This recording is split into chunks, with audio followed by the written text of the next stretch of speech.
هاوسەرگیری لەگەڵ 100 بەرپرسی ئێرانیدا کردووە. ڕۆژنامەنووسێکی جوولەکە یان خۆچی خوڕێکی ئیسرائیلی لەگەڵ هێرشە یەک لە دوایەکەکانی نێوان تەل ئەڤیڤ و تاران. ناوی کاترین بیریز شیکدەم لە تەواوی پلاتفۆرمەکانی سۆشال میدیا بە شێوەیەکی بەرفراوان بڵاو بووەتەوە.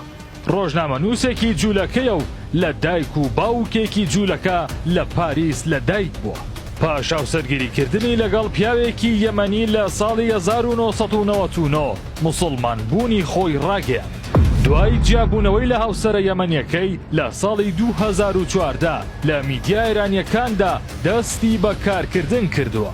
لە ساڵی 2015 بە پاسپۆرتی فەڕەنسی وەک ژنێکی موسڵمان بۆ یەکەم جار چۆتە ئێران و هەر لە یەکەم سەردان لەگەڵ عەلی خامنەئی ڕێبەری باڵای ئیسلامی کۆبووەتەوە. دواتر دەستی بە نووسین کردووە لە زۆرێک لە میدیا ڕاستڕەوەکانی ئێران. بوو بە یەکێک لە نووسەرە دیارەکانی ماڵپەڕی عەلی خامنەئی ڕێبەری باڵای ئێران. لە ساڵی 2017 توانی لەگەڵ ئیبراهیم ڕەئیسی سەرۆک کۆماری ئەو کاتی ئێران کۆ ببێتەوە.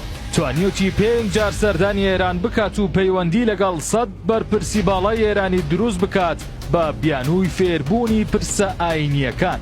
هەر لە یەکەم دیدار پێشنیاری هاوسەرگیری کاتی بۆ بەرپرسەکان کردووە. توانوێتی ئاینەکەی کە جوولەکە بووە بە نهێنی لای سەرۆک و بەرپرسانی ئێران بهێڵێتەوە. پێشەوەی ئاشکرا ببێت و ئاژانسی هەواڵی تەسنیمی نزیک لە سوپای پاسداران بە سیخوڕی ئیسرائیل تۆمەتباری بکات چەندین زانیاری نهێنی بەرپرسانی ئێرانی دەست کەوتووە. لە ساڵی 2022 کارکردنی بۆ ڕۆژنامەی تایمز ئۆف ئیسرائیل ئاشکرا بوو. شیکدەم ڕەتی کردوتەوە ببێتە ئەندام لە مۆسادی ئیسرائیلی و کاری بۆ دەستگای هەواڵگیری مۆساد کردبێت. دوای هەموو ئەمانە ئەو ئافرەتە جوولەکەیە بۆتە شرۆڤەکاری سیاسی بۆ کاروباری ڕۆژهەڵاتی ناوەڕاست بۆ ژمارەیەک ماڵپەڕی زمانی عیبری.